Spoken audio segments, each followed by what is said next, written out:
আজিকালিৰ বেছিভাগ ৰাজনৈতিক নেতাই হয়তো ভাবে যে সাধাৰণ জনতাক কিনিব পাৰে, কিনিবলৈ সহজ, গতিকে বৰ বিশেষ চিন্তা কৰি লাভ নাই।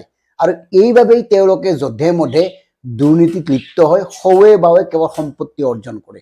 কথাখিনি এইকাৰণে কৈছোঁ, আমি বহু কথা পাহৰি থাকোঁ, বহু কথাক এবাৰ আলোচনা কৰিয়েই শেষ কৰি দিওঁ, আৰু আমাৰ সাধাৰণ জনতাই কেৱল সাংবাদিকসকলে টিভিত যি কয় সেই কথাখিনি শুনি ৰৈ থাকে, তাতকৈ আৰু বেলেগ একো নকৰে। আৰু এই সুযোগটোৱে লৈছে বৰ্তমান সময়ৰ ৰাজনৈতিক নেতাসকলে। এইকাৰণে কৈছোঁ, কেইদিনমান পূৰ্বে যে গীৰ্গাই কেলেংকাৰীটো হৈ গৈছিল আপোনাৰ জয়ন্ত মল্ল বৰুৱাক লৈ, কি হ'ল? কিবা ফলাফল পালনি পোৱা নাই। সেই গীৰ্গাই কেইটা ক'ৰ পৰা কেনেকৈ নোহোৱা হ'ল, কিবা ওলাল নে? তাৰপিছত এই যে ৰাজ সাহাৰ্য, বিধায়ক সিদ্ধাৰ্থ ভট্টাচাৰ্যৰ পত্নী আৰু মন্ত্ৰী জয়ন্ত মল্ল বৰুৱাৰ মানে পত্নীয়ে যে 50 লাখকৈ পালে, ৰাজ সাহাৰ্য কৰ্তন কৰা হ'ল নে? একোতো নহ'ল। চিঞৰ বাখৰ হ'ল, আস্ফালন হ'ল দুদিনমান যে 50 লাখ কিয় পাব।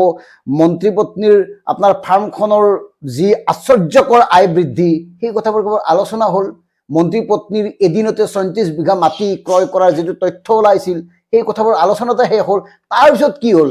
এই যে মন্ত্ৰী জয়ন্ত মল্ল বৰুৱাৰ পত্নীৰ বিৰুদ্ধে 100 বিঘাতকৈ অধিক মাটি থকাৰ যি বাতৰি ওলাইছিল, হ'ল কি?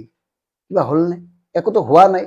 মানে গ'ল কথা গুছিল, একো নাই। গতিকে আমাৰ কথাটো হ'ল, এই কথাবোৰ আমি মাজে মাজে মনত কৰি থাকিব লাগিব, এই কথাবোৰ আমি সোঁৱৰাই থাকিব লাগিব।